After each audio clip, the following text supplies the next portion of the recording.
Bismillahirrahmanirrahim. Assalamu alaikum. Welcome to DESI TV USA. I am Tabinda Gul. Let's take a look at the headlines. Europe prepares for post-war Ukraine as Macron becomes first European leaders to meet Trump. From tariff to tag, this week's in number.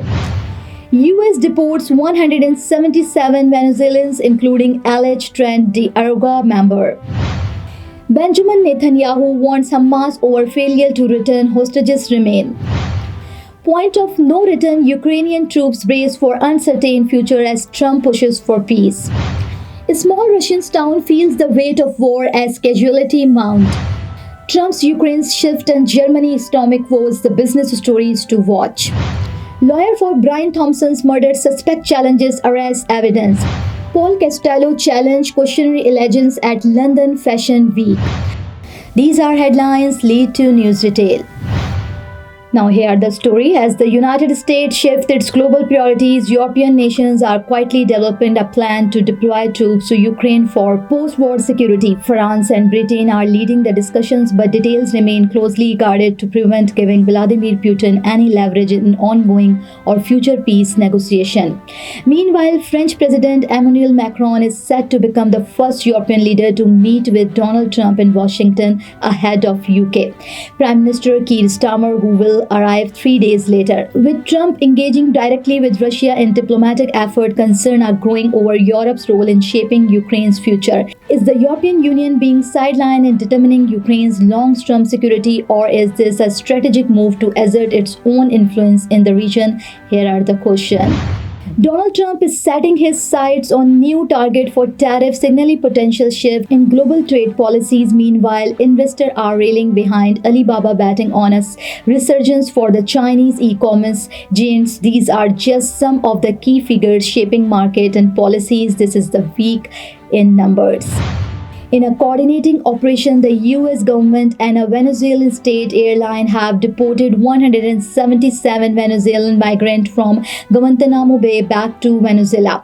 Among the deportees, 126 had criminal charges or convictions, including 80 individuals allegedly affiliated with the Venezuelan gang Trent D'Aragua, a group known for its involvement in organized crime across South America. This large-scale deportations underscore the Biden administration's effort to address security concerns tied to migration and criminal activities. The move also highlights ongoing cooperation between Washington and Caracas on immigration enforcement. Despite political tension between the two governments, it's remained unclear how Venezuelan authorities will handle the return of those deported, particularly the alleged gang members, as concerns grow over crime network operating across borders.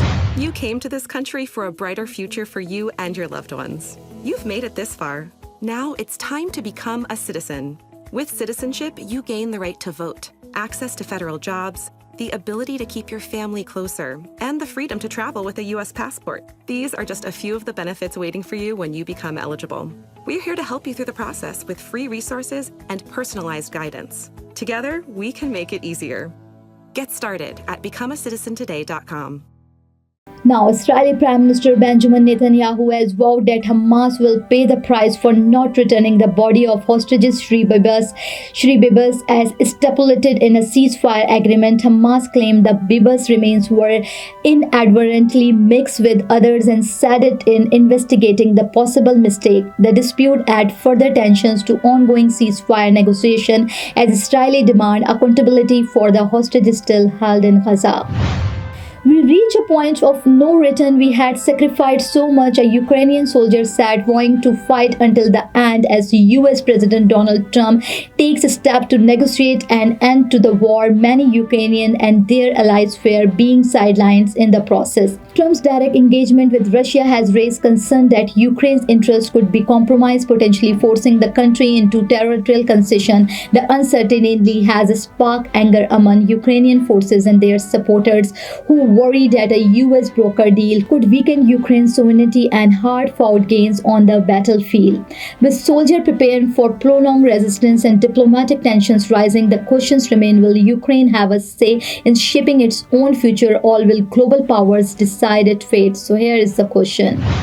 In the Russian town of Semi-Bravatovo, a solemn black marble memorial now bears the names of 11 young men who lost their lives fighting in Ukraine. The tributes serve as a stark reminder of a war that's now entered its third year, with over 100 of the town and 6,000 residents currently serving in the conflict. The toll of the ongoing fighting is deeply felt in this small community, reflecting the broader human cost of Russia's military campaign. As market brace for another eventful week, two major developments are in focus: President Donald Trump's evolving stance on Ukraine and Germany's efforts to revive its stagnating economy. Trump's recent rhetorical shifts on Ukraine has raised concern about potential changes in U.S. support for the war-torn country, a move that could impact defense industries, energy markets, and geopolitical stability. Investors and policymakers are watching closely to see if this shift translates into concentrate policies action.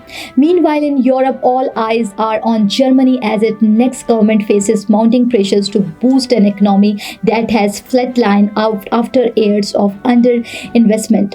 With this week growth waiting on the broader European market, analysts are looking for a signal of new fiscal policies or structural reforms that could reignite economic momentum. As these developments unfold, business, investor, and government will be assessing their potential ripple effect on global markets in the week ahead.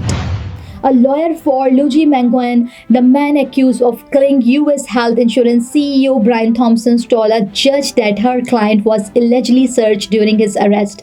She intends to seek the exclusion of that evidence from his upcoming trial, where he faces state murder and terrorism charges. The legal challenges could play a key role in shaping this case, or prosecutors prepare to argue their case against Mangione.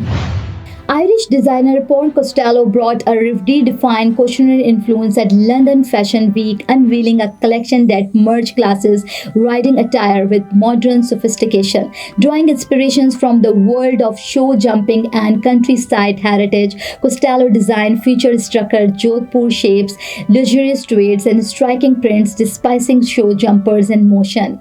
Rich textures and tailors reflected the timeline's elegance of cushion's fashions, with contemporary cuts and detail added a fresh wearable appeal. The collection's earthy tones and bold statement pieces captured both the traditions and dynamism of horseback riding, making for a striking presence on the runway.